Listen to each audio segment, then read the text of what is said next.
Good morning students. कक्षा 10 विषय सामाजिक विज्ञान के अनुवाद भूगोल में लेसन नंबर 5 कृषि के प्रकार। आज इस कृषि चैप्टर में आज का वीडियो आपका कृषि के प्रकारों पर डिस्कशन होगा और हम आज जानेंगे कि कृषि भारत में होने वाली कृषि के कौन कौन से प्रकार हैं, किस टाइप की कृषि होती है, तो इस पर डिस्कशन होगा। नंबर 1 पहले है जीवन निर्वाह कृषि, नंबर 2 गहन जीविका कृषि, तीसरा है वाणिज्यिक कृषि या रोपण कृषि।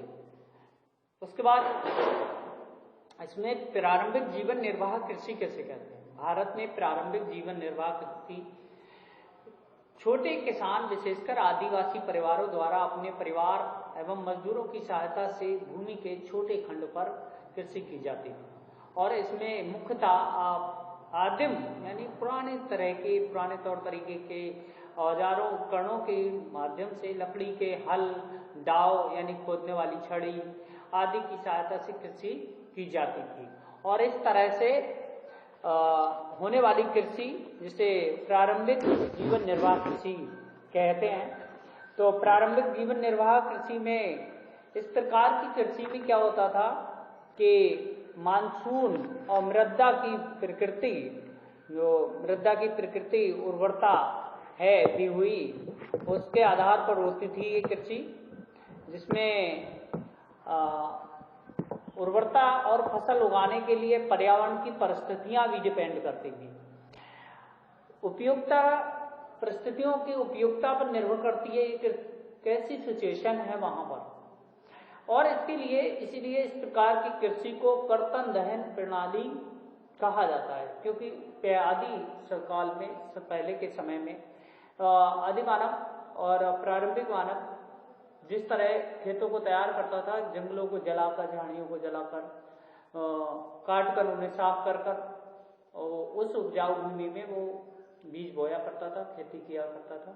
और 1-2 बार खेती होने के बाद जब उस भूखंड में उर्वरता कम हो जाती तो ऐसी खेत को वो छोड़कर नए स्थान की तलाश कर लेता था और जंगल को काट कर या साफ कर या उसे जलाकर खेती योग्य टुकड़ा या भूमि भूखंड तैयार करता था, बनाता था।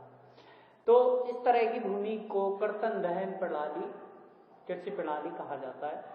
तो प्रारंभिक जीवन निर्वाह कृषि के अन्य नामों से भी जानते हम, जिसे विभिन्न देशों में यह कर्तन दहन प्रणाली मैक्सिको में, मध्य अमेरिका में मिलापा और वेनेजुएला में इसे कृषि को कुनोको क्या कहते हैं, कुनोको कहते हैं, कुनोको, ठीक है।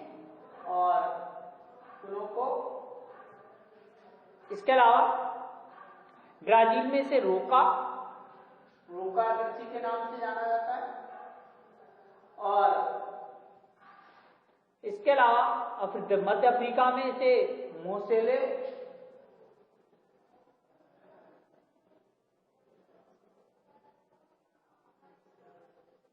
इसे मुसोलो के नाम से जानते हैं। और इंडोनेशिया में लदांग नाम से इस कृषि को जाना जाता है। और इसके अलावा हम इसे वियतनाम में इसे रे के नाम से जानते हैं, रे कृषि। इसके अलग अलग नाम हैं अलग अलग स्थानों पर। तो इस तरह की कृषि को हम भारत में भी ये प्रारंभिक कृषि जो है अनेक कृषि किस्म अनेक नामों से जानी जाती है। जैसे मध्य प्रदेश है में बेबर इसे कहते हैं, क्या कहते हैं, बेबर, मध्य प्रदेश में बेबर के नाम से। और इसके अलावा आंध्र प्रदेश में पोडू,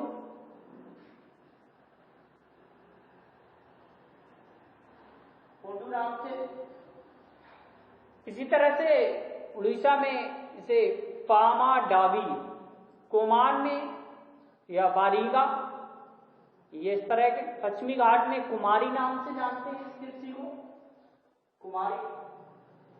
पश्चिमी घाटों की ओर जीवन निर्वाह कृषि या कर्तन दहन प्रणाली को कुमारी नाम से जाना जाता है। वालरे राजस्थान में बाल्टरे, हिमालय के क्षेत्रों में इसे खिल और झारखंड में कुरवा, पूर्वी उत्तर प्रदेश में इसे झूम कृषि, उत्तर पूर्वी जो प्रदेश हैं उनमें झूम कृषि के नाम से जानते हैं। तो गहन जीविका कृषि, भारत में गहन जीविका कृषि ये आता है, जिसमें दूसरे पॉइंट पे ये उन क्षेत्रों में की जाती है जहां पर जनसंख्या का भूमि पर अत्यधिक दबाव होता है, यानी भूखंड कम है उपजाऊ भूमि का और जनसंख्या पॉपुलेशन अधिक है तो उसका दबाव अधिक है। यहाँ पर श्रम प्रधान और कृषि है, यहाँ जहाँ पर अधिक उत्पादन के लिए अधिक मात्रा में उर्वरकों तथा सिंचाई का प्रयोग होता है ताकि उत्पादन क्षमता अधिक प्राप्त की जा सके। फिर इसके बाद आता है वाणिज्यिक कृषि। वाणिज्यिक कृषि का उद्देश्य होता है ऐसी कृषि जिससे हम आमदनी प्राप्त करने के उद्देश्य से उसे उगाते हैं, यानी व्यापार के उद्देश्य से की जाती है। कृषि की अच्छी आय प्राप्त करने के लिए आधुनिक तकनीकों को बड़े पैमाने पर उसका उपयोग करके वाणिज्यिक कृषि करना कहलाता है। और इस प्रकार की कृषि के मुख्य जो लक्षण है वो आधुनिक निवेश, जैसे अधिक पैदावार देने वाले बीज, हाइब्रिड सीड्स और रासायनिक उर्वरक कीटनाशक दवाओं का प्रयोग करके विस्तृत भूमि पर उच्च पैदावार प्राप्त करना होता है। कृषि वाणिज्यिक वाणिज्यीकरण एक स्थान से दूसरे स्थान पर सिंचाई तथा जलवायु के आधार पर भिन्न भिन्न होता है। उदाहरण के लिए हरियाणा, पंजाब में चावल व्यापारिक कृषि है, वाणिज्यिक कृषि। उड़ीसा में ये एक जीविका फसल है, जीविका कृषि कहलाती है। इसके बाद आता है रोपण कृषि। तो रोपण, इसी में रोपण कृषि क्या है, वाणिज्यिक कृषि का एक भाग रोपण कृषि भी है जो व्यापार के लिए विभिन्न कृषि आधारित उद्योग के लिए कच्चा माल उत्पादित करती है। और इस प्रकार के लिए खेती में केवल एक ही फसल बड़े पैमाने पर उगाया जाता है। इस प्रकार की खेती को अत्यधिक पूंजी और प्रवासी श्रमिकों की आवश्यकता होती है कि रोपण कृषि के लिए परिवहन, संचार के साधनों, उचित बाजार और इन सब की आवश्यकता होती है। असम, उत्तरी बंगाल में चाय, कर्नाटक में ये कॉफी की मुख्य रोपण कृषि कहलाती है। तो ये तो हुआ फसलों के प्रकार। इसके बाद आया वातावरण के आधार पर कृषि का प्रतिरूप। तो वातावरण के आधार पर कृषि का प्रतिरूप क्या हो सकता है? पहला है रबी की फसल, दूसरा है खरीफ की फसल और तीसरा है जायद की फसलें। तो ये वातावरण यानी जो हमारा मौसम है और मिट्टी है उसके आधार, मौसम के आधार पे, ऋतुओं के आधार पे फसलों को 3 वर्गों में बांटा गया है। नंबर 1 है रबी।